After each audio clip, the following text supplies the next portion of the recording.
আসসালামু আলাইকুম। কেমন আছেন সবাই? ভালো আছেন নিশ্চয়ই।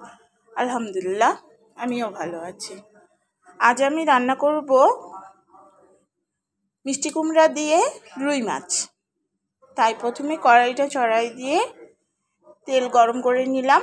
এখন দিয়ে দিচ্ছি কিছুটা গোটা জিরা ফোড়নে।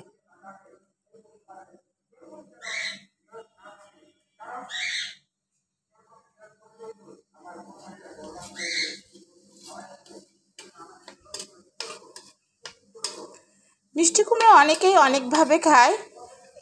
এভাবে মাছ দিয়ে মিষ্টি কুমড়া খেতে কে কে পছন্দ করেন আমাকে কমেন্ট করে জানাবেন।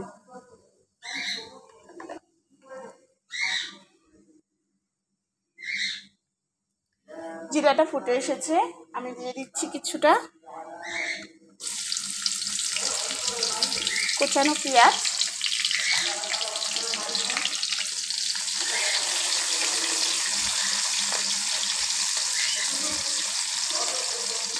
পেঁয়াজটা একটু ভেজে নিচ্ছি। পেঁয়াজটা আমার হয়ে এসেছে, আমি এখন এতে দিয়ে দিচ্ছি সামান্য একটু আদা রসুন বাটা। মিষ্টি কুমড়ায় একটু আদা রসুনের পেস্ট দিলে খেতে ভালোই লাগে। খুব বেশি দেয়নি, যেহেতু মাছ দিয়ে রান্না করব তাই।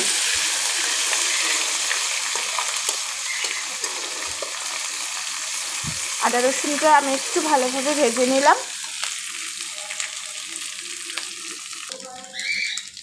এখন আমি এতে দিয়ে দিচ্ছি সামান্য একটু পানি,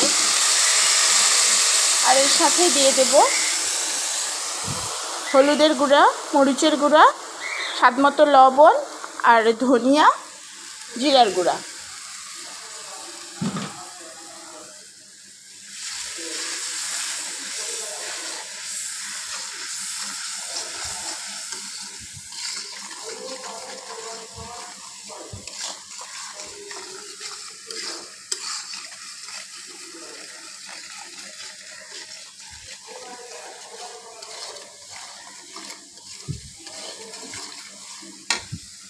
মশলাটা আমার কষানো হয়ে গেছে, দেখেন চমৎকার একটি কালার এসেছে।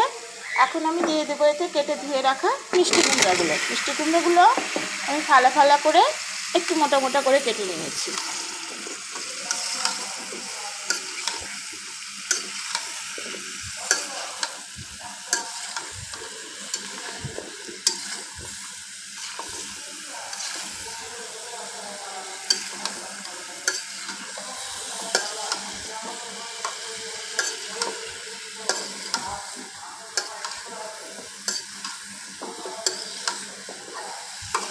মশলার সাথে মিষ্টি কুমড়াটা খুব ভালোভাবে মাখিয়ে নিলাম। এখন আমি এটাকে ঢেকে দেব।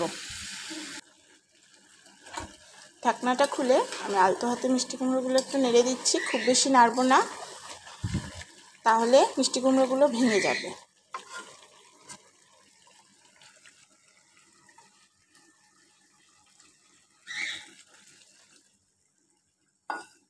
এখন আমি ঝোলের জন্য পানি দিয়ে দিচ্ছি।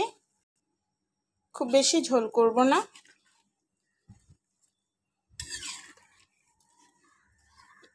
এতেই হয়ে যাবে।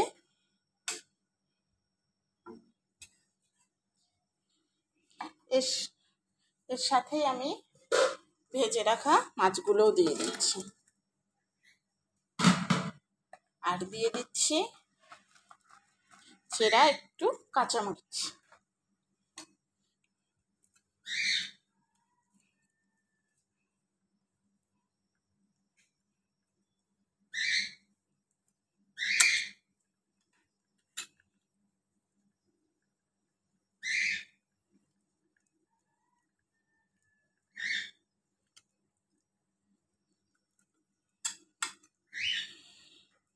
শুধু ঝোলটা একটু ভালোভাবে ফুটে ওঠার অপেক্ষা।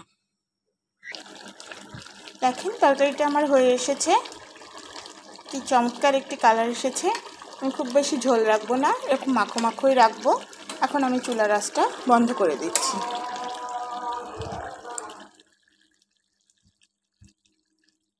বাসায় একবার হলেও এভাবে রান্না করে খেয়ে দেখবেন, খেতে খুবই ভালো লাগে। আজ এ পর্যন্তই। ভালো থাকবেন সবাই, সুস্থ থাকবেন, নিরাপদে থাকবেন। প্লিজ আমার চ্যানেলটিকে লাইক কমেন্ট শেয়ার করে দিবেন, সাবস্ক্রাইব করবেন। আল্লাহ হাফেজ।